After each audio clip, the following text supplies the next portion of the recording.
Hey friends, welcome back. It's been a little bit since I've been on social media, since I've really shown my face on YouTube.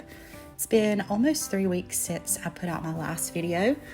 A lot of it has to do with the holiday and Christmas and New Year's and just the busyness that comes with that, but there's also been a lot more going on since then as well.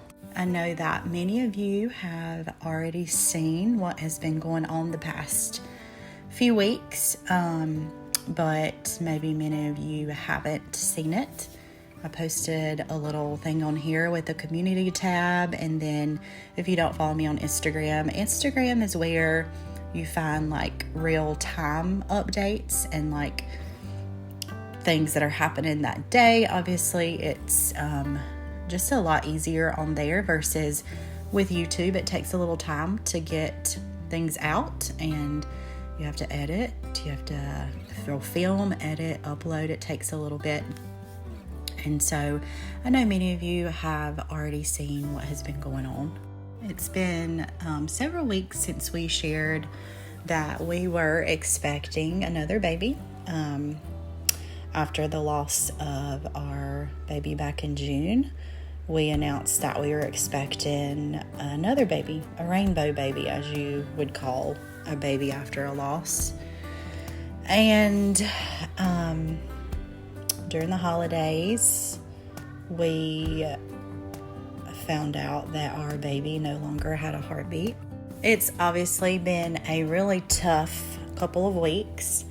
It was very unexpected, and I say that in a way. Obviously, with our second trimester loss back in June, there was always a fear of it happening again. But at the same time, I didn't think that it would happen again. It was I still feel like shocked by it all because of just how it happened. And it was so similar to our loss back in June with how it happened. Like I said, when you have losses,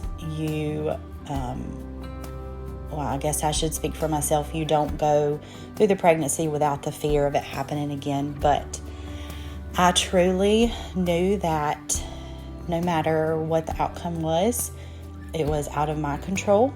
And I gave it to the Lord to whatever His will was. And I knew that He knows what's best for us. And it's just truly such a shocking thing still.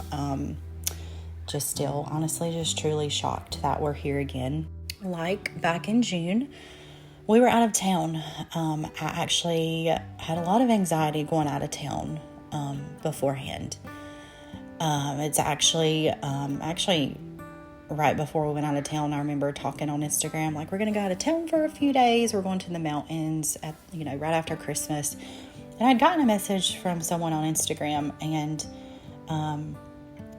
I took the message as just trying to be helpful. And I took it and I was like, you know what, no matter if there's truth to this, I've never heard it, but if there's truth to this, I'm going to take it, and I'm going to take the advice she gave me. And she shared that she had a couple friends who were pregnant and lost babies due to traveling and just being in the car. And I don't know the reason really for that. I'd have to go back and read it, but I remember thinking, I've never heard this. I even researched it and really couldn't find anything about it. But she said her biggest advice was stop every couple hours, stretch, and I planned to do that anyways. But obviously I was like, whether I've never heard it, but I'm going to obviously take that advice and make sure I'm getting out like I'm supposed to, making sure I'm stretching and make sure I'm not riding in the car for too long. So anyways, I took her advice as being helpful, and I appreciated that. It was nothing against the advice she gave me. And we went out of town, and the day after we got there, I started having some bleeding, which I've had some spotting here and there. And obviously I've had it with all of my pregnancies. I've never had a pregnancy where I didn't have some sort of bleeding. But the majority of the time, it turned out fine. And so I started spotting, but I had my Doppler with me.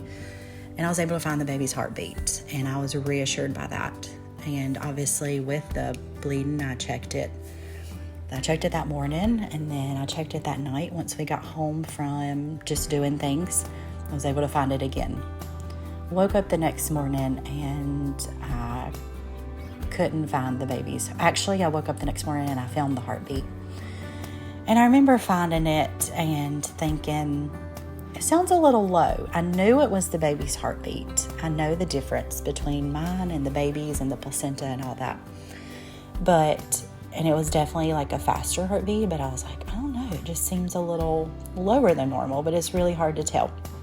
And with my Doppler, you can hear the heartbeat, but you don't really, it don't really say the number. It's not really accurate with that.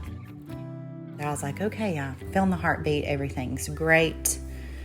We went about our day. I came back that evening and tried, and I could not find our baby's heartbeat. I would consider myself, obviously, after, a few healthy pregnancies, I feel like I've always been really good at finding a heartbeat with a Doppler.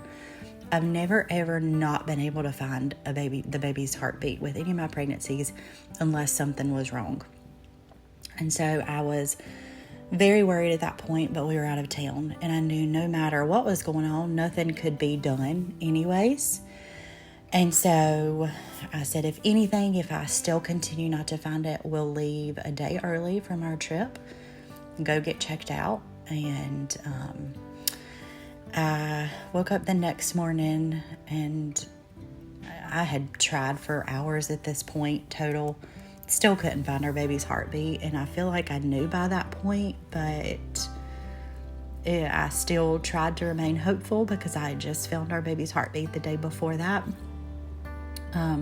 So we decided to pack up and leave, and during all of this, we had a couple members in our family wake up with fevers and wake up sick, and so it was a good thing we decided to leave anyways, because we ended up having 4 out of 6 of us. Thankfully, I didn't get sick, but 4 out of 6 of us got sick. So we left early, and on the way home, I called my doctor's office. It was a Sunday. It was actually New Year's Eve. I called my doctor's office and it was like an on-call nurse, triage nurse.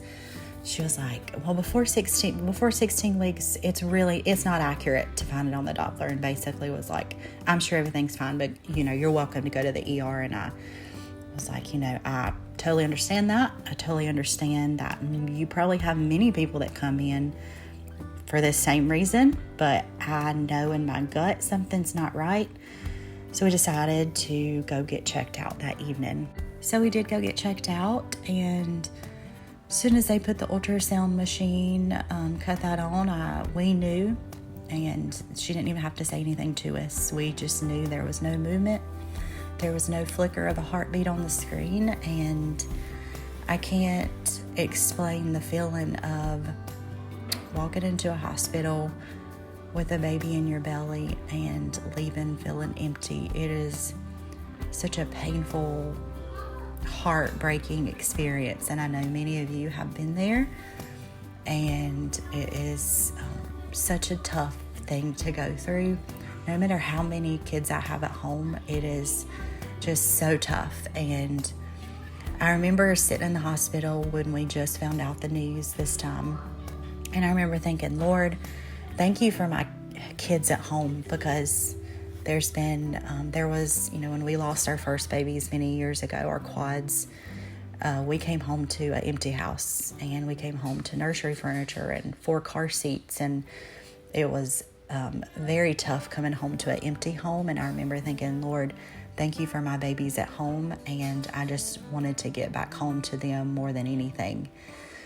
And things are, as of yesterday, things have it's kind of been a normal routine. Ethan went back to work. The kids are back in school, and I'm able to feel a little more normalcy around here, which honestly helps more than anything to stay busy, get back to a normal routine. And so I'm excited to just get back to normal videos, normal content, and thank y'all so much for all of the thoughts and prayers you've sent our way. and I'll see you guys soon.